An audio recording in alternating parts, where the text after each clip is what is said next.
and they'd been after me to do one for about 2 years. And I thought, well, there's going to be 22,000 people there, so we can throw in some new songs maybe and everything. But as it turned out, we didn't. We played all old songs, and they just sort of stared at us. And it was a strange experience, really. What was about 6 months ago? When Ricky Nelson died in that plane crash in 1985, everyone thought he was broke. His divorce cost $1 million. He owed money everywhere. His kids were about to inherit nothing but debt. Then his brother found a will hidden away. And lawyers discovered something shocking. Record companies had been stealing from him for decades. What happened next turned his 4 children into millionaires. The settlement numbers were so big the judge couldn't believe it, but there was one son who got nothing. And the reason why will make your jaw drop.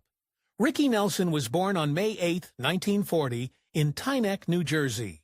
But he wasn't just any kid. His father, Ozzie Nelson, led a big band. His mother, Harriet Hilliard, was already a movie actress.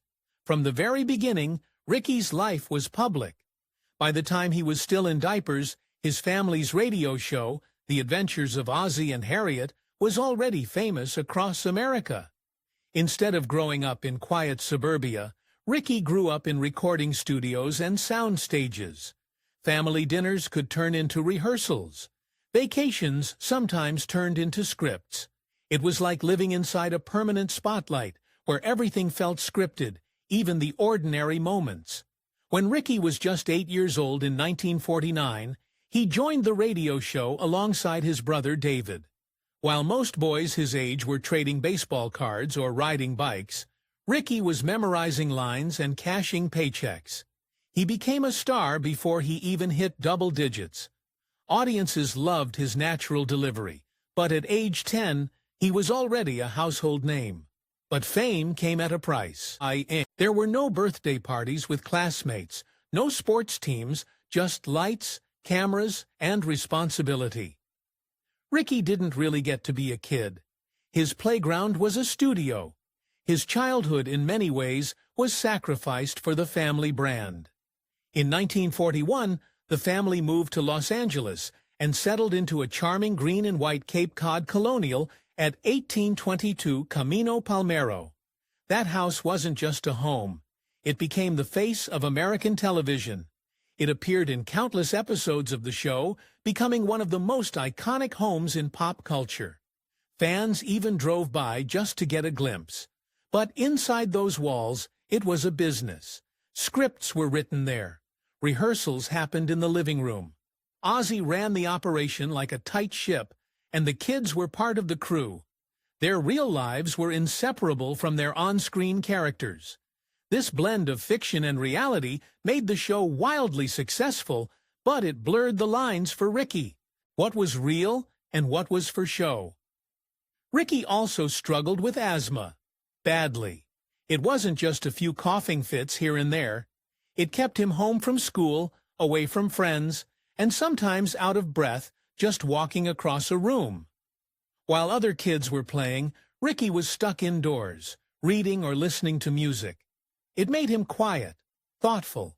He observed more than he spoke. This soft-spoken side of him would become part of his charm later on. On screen, he had a quiet intensity that set him apart. Behind it, though, was a lonely kid trying to breathe and feel normal. When the radio show began in 1944, Ozzie and Harriet hired actors to play their sons, but Ricky and David didn't like that. They wanted to play themselves, and they pushed for it. By 1949, they were starring in the show as themselves. This hadn't really been done before. It was a strange mix of real family life turned into entertainment, and it worked. Ratings climbed, and people became obsessed with the Nelsons. Ricky wasn't just playing a part. He was living it every single day. His real life became public property, and fans ate it up. It was America's first reality family. Decades before, that became a genre. Then came 1957. Ricky was 17 when he performed Fats Domino's I'm Walking on the family's TV show. It was electric. Girls across America swooned. The singles sold over 1 million copies. Overnight, he became the face of teenage cool. But off-screen, Ricky's life was already spiraling into something far more adult. Parties, girls, fast cars. Fame opened every door, and Ricky walked through all of them. He was charming but wild, polite in interviews, but rebellious behind the scenes. He started growing out his sideburns and slicking back his hair. Tiny rebellions that annoyed his parents, who still wanted to keep control. Later that year, his first single with Imperial Records, Bebop Baby, made history. It racked up 750,000 advance orders before even hitting stores. When it did, it shot past 1 million copies and cracked the top 5 on both the pop and R&B charts. Ricky wasn't just a teen idol anymore. He was big business. His debut album, Ricky, topped the charts. Suddenly, being young and good-looking wasn't just cute, it was cash. Record labels saw dollar signs in every teenager with a guitar. And Ricky proved it worked. But Ricky was also getting involved in intense relationships, some that would have shocked his fans if they knew. One of them was with Marianne Gaba, who played his girlfriend on TV. Off-screen, things were steamy. Ricky later admitted they would neck for hours, which, in the 1950s, was a scandal waiting to happen. He even gave her a gold ring inscribed to Marianne Love Rick. She thought it meant they were serious. He didn't. Ricky was already moving on to other girls, including singer Lori Collins, with whom he started writing music. To the public, he was squeaky clean. But the real Ricky was a teenager in the fast lane, and few knew the truth. All of this made his parents very nervous. Ozzie and Harriet weren't just parents. They were producers, managers, and gatekeepers. They hated how many girlfriends Ricky had. They thought love would ruin his focus. Ozzie especially was strict.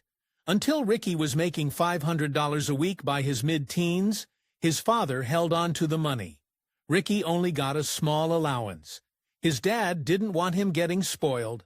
That control extended to his personal life, too. Rumors of engagements were crushed. Serious relationships were discouraged. But Ricky, already used to fame and pressure, began to rebel. Secret girlfriends, late-night parties. He was still the face of America's favorite TV family. But behind the scenes, he was slipping further away from their control. Ricky Nelson was only 17 when his debut album hit #1. The album, simply titled Ricky, came out in October 1957. Within weeks, it took over the charts and stayed at the top of the Billboard LP chart for 2 weeks. That made him the youngest artist ever to do so at the time. But this wasn't just a case of a teenager singing catchy tunes. Ricky was already a star on television thanks to The Adventures of Ozzie and Harriet, one of the most watched shows in America. Every week, millions saw him not just act, but sing. While other stars like Elvis ruled the radio, Ricky was ruling the living room and the airwaves. Songs like Bebop Baby and Have I Told You Lately That I Love You were already climbing the charts before the album was even out. His success wasn't a coincidence, it was a system. That system had a mastermind behind it, his father, Ozzie Nelson. As producer of their family's TV show, Ozzie saw an opportunity nobody else had. At the end of each episode, Ricky would perform a brand new song. This wasn't just cute, it was genius. 10 million people were tuning in each week. The exposure was massive. When Ricky sang I'm Walking on the show in April 1957, the song jumped to #4 on the charts. Its B-side, A Teenager's Romance, climbed even higher to #2. That kind of impact was unheard of. Ozzie made sure Ricky's songs were baked into the storyline, and he kept a tight grip on where Ricky appeared. He wouldn't even let him go on The Ed Sullivan Show.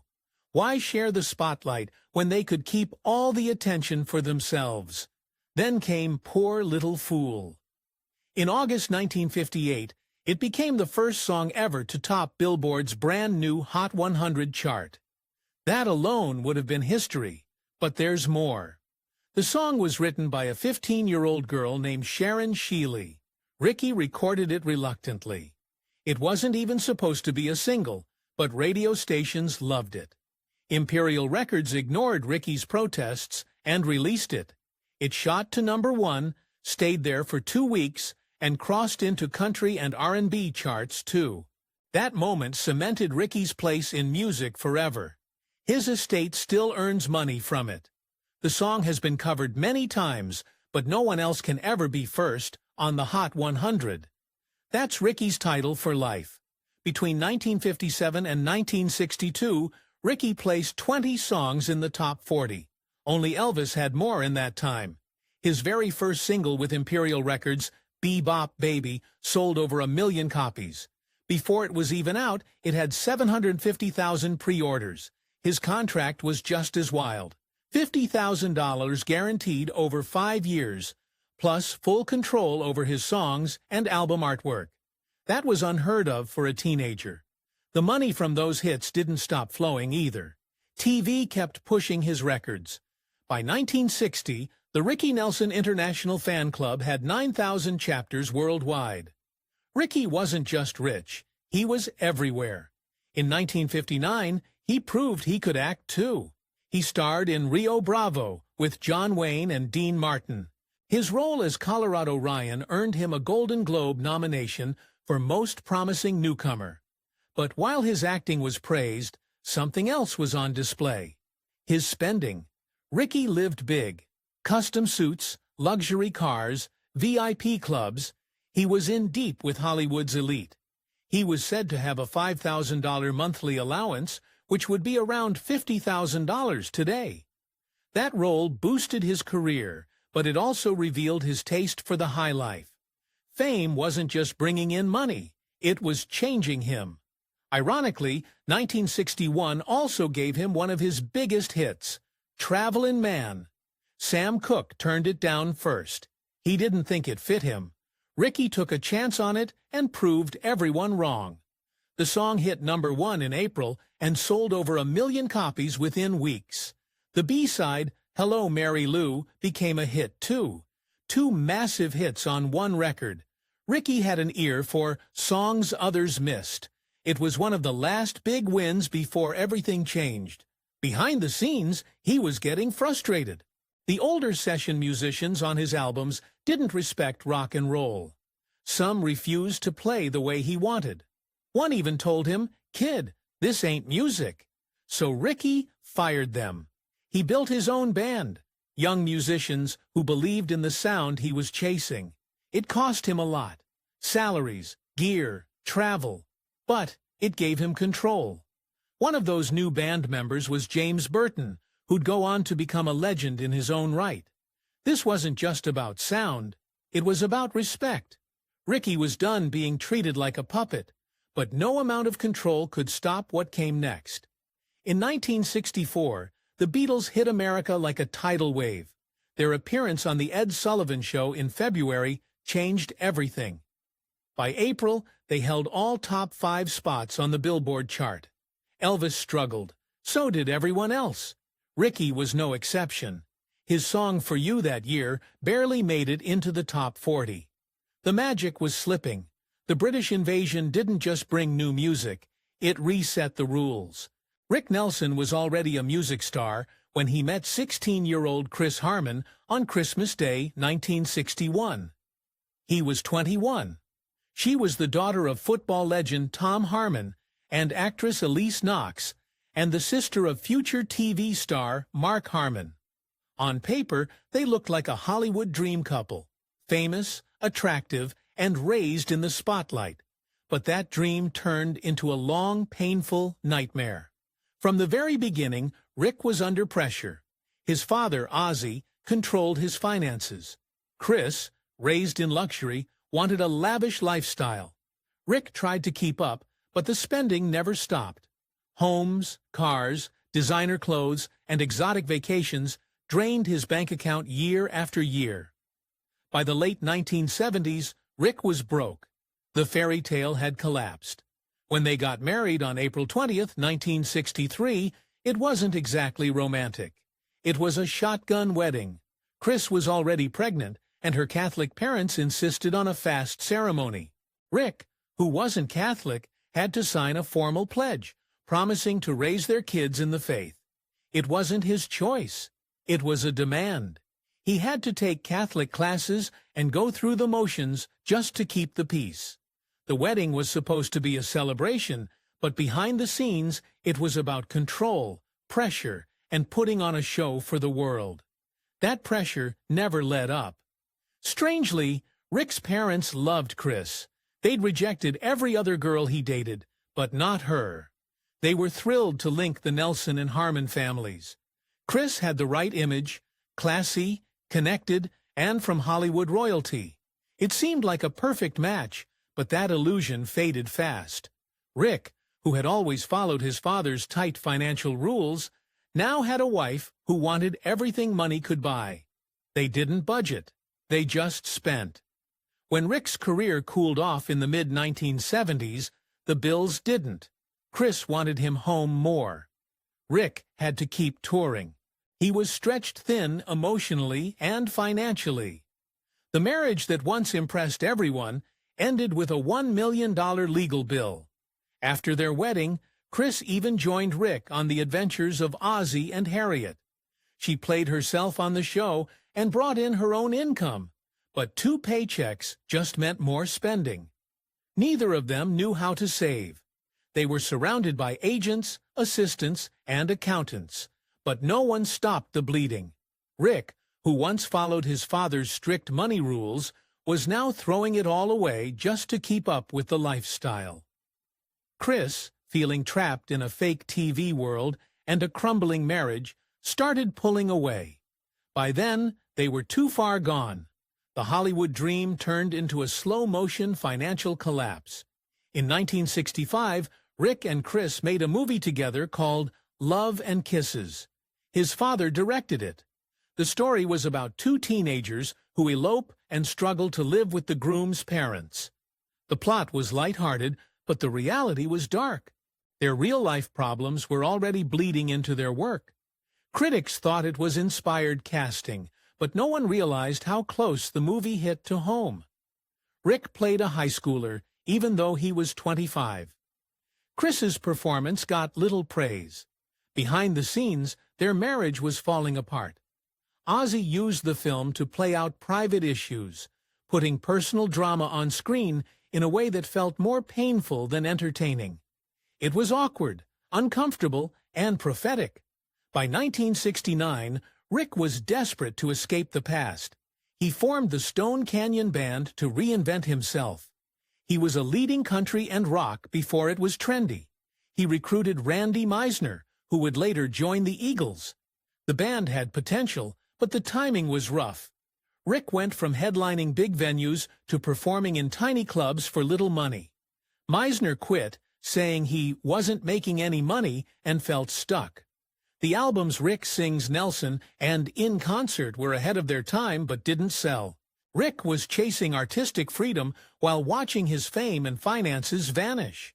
He was determined to prove himself as a serious musician, even if it cost him everything, and it nearly did. Then came the moment that shattered him. October 15, 1971, Madison Square Garden, a rock and roll spectacular. Rick showed up expecting love but got booed. He dropped the Y from Ricky, trying to move forward with a new sound. He played Honky Tonk Women. The crowd wanted the old hits. Some said it wasn't about the music. They blamed police action in the crowd. But Rick believed the message was clear. They didn't want the new hymn. He left the stage, humiliated, and watched the rest of the show from backstage. Eventually, he was convinced to come back and play the classics. The audience finally cheered, but the damage was done. That night broke something in him. But out of that disaster came a surprise. In 1972, Rick wrote Garden Party. It was personal. It was raw. It was real. The chorus said it all. You can't please everyone, so you gotta please yourself. That song struck a nerve. It hit number 6 on the Billboard Hot 100 and went gold. For a moment, Rick was back. It was his first top 10 hit in nearly 10 years. Fans who had written him off were now singing along, but it didn't last. Follow-up singles like Palace Guard went nowhere. By 1974, his record label didn't know what to do with him. Albums like Windfall flopped. He started playing amusement parks, took minor TV roles. MCA dropped him. Garden Party became both a victory and a farewell. Rick Nelson was once the golden boy of American pop, but by the mid-1970s, his life was spinning out of control. His marriage to Chris Nelson was falling apart, held together only by appearances. Rick was touring constantly, trying to keep up with their lavish lifestyle. Private schools, luxury homes, and a mountain of bills. But the more he worked, the more distant he became. Chris felt abandoned. Rick felt trapped. Their conversations turned into arguments, and the home they'd built became a battlefield. In 1977, after another long tour, Rick came home expecting warmth. Instead, he found himself locked out. Chris had moved all his belongings into a rental house, and when he got there, she was inside, with 2 Los Angeles Rams cheerleaders. Rick was shocked, humiliated. That moment made it clear. There was no going back. Chris claimed she did it for the children, blaming Rick's alleged drug use. Rick's team denied it all, but the damage was done. Their marriage was broken beyond repair. In 1980, they tried again. Rick bought Errol Flynn's old mansion on Mulholland Drive for $750,000. It was meant to be a fresh start, but Chris demanded he quit music and become an actor. Rick couldn't. He was drowning in debt and needed to tour just to survive. The mansion didn't bring peace. It brought more stress. Rumors swirled that it was haunted. The family heard noises, lights flickered, and the money kept bleeding out. The dream home became a nightmare. The divorce turned ugly. Chris accused Rick of drug abuse and being an unfit father. She said their kids would die if she stayed. Rick fired back, accusing her of alcohol abuse and leaving the kids to the staff. The court battle dragged on for 5 years. Over $1 million was spent on lawyers alone.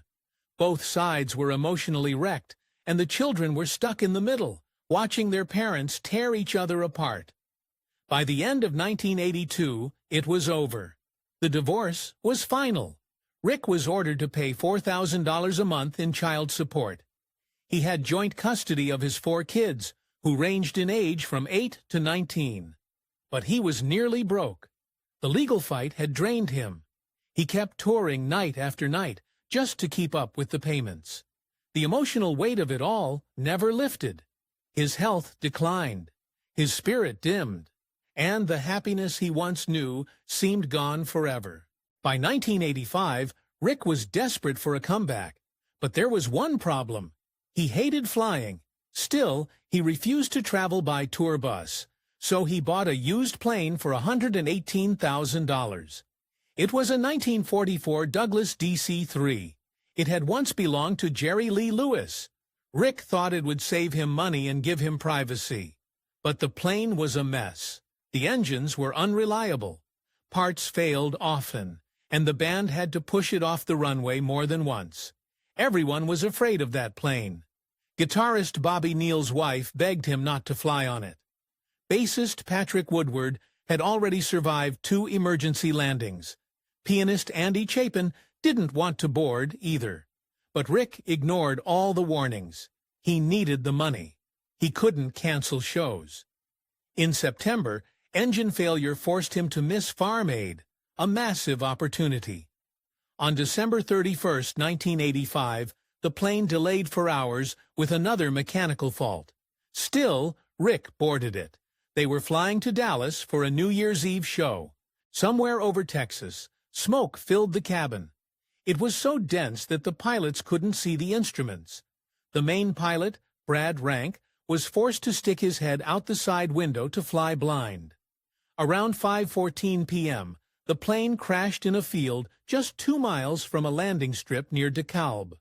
Witnesses said it was trailing black smoke and flying unevenly before it clipped some trees and exploded into flames.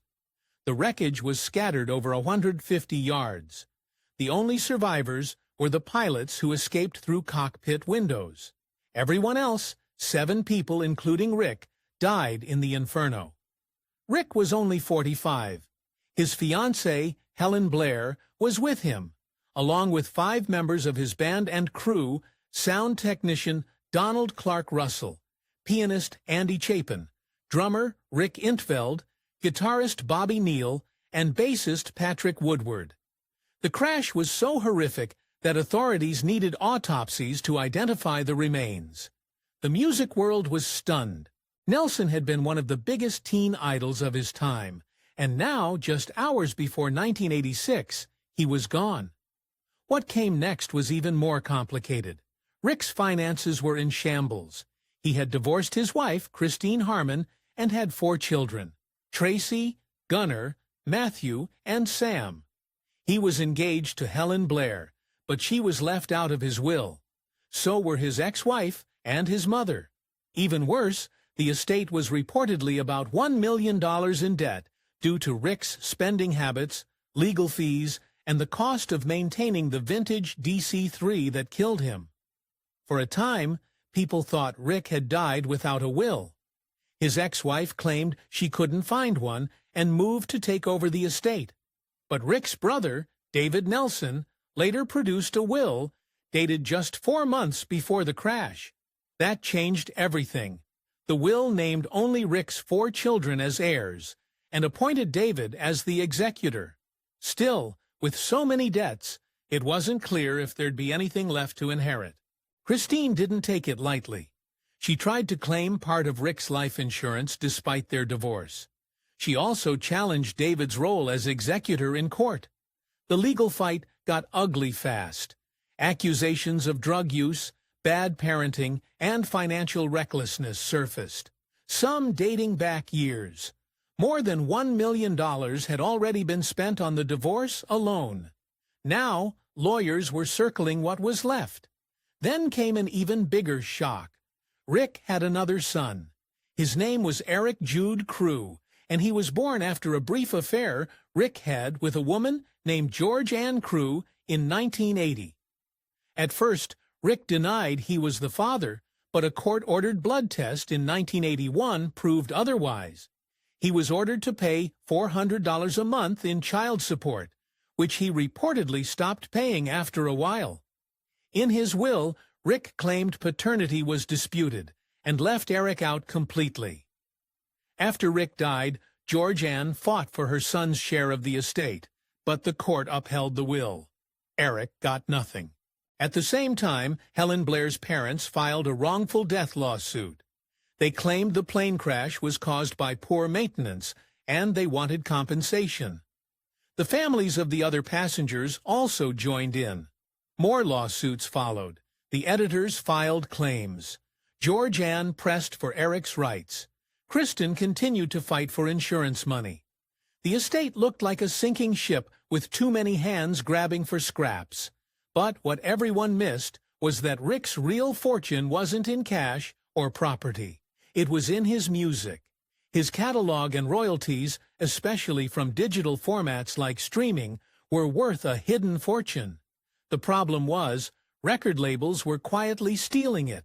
In 2011, the Nelson estate sued Capitol Records for $100 to $250 million. The lawsuit accused Capitol of hiding unmatched income. Money, it claimed, couldn't be linked to specific artists, and underpaying Rick's estate on digital sales. Capitol had been using deductions that made no sense, like breakage fees meant for physical CDs or vinyl applied to digital downloads. The estate said it was fraud. Millions were being siphoned off using outdated accounting tricks. Capitol also refused to provide full audit data. The result? Rick's heirs couldn't verify how much they were truly owed. In 2014, the case settled. Capitol agreed to pay an undisclosed amount and promised better transparency moving forward. The legal team called it a landmark victory, but that wasn't the end. In 2020, the estate took on Sony Music. This time, the lawsuit focused on international streaming. Sony was accused of cutting royalties by imposing intercompany fees, meaning Sony's own offices were charging each other and reducing payouts. The result? Up to 68% of some royalties were gone before Rick's estate saw a cent. The settlement was huge. $12.7 million plus a 36% increase in streaming royalties going forward. Rick's kids finally started to see real money from their father's legacy.